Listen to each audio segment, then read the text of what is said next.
Okay, tanggalin natin tong isa na na-try natin.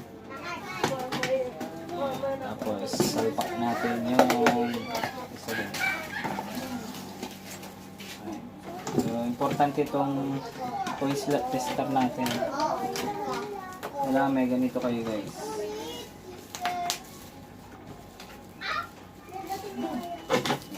Ang ilaw naman. Tapos, try natin yung coins. Uy.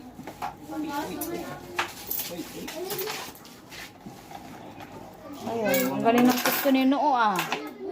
Unahin natin yung reset na natin pala. Ayun lang.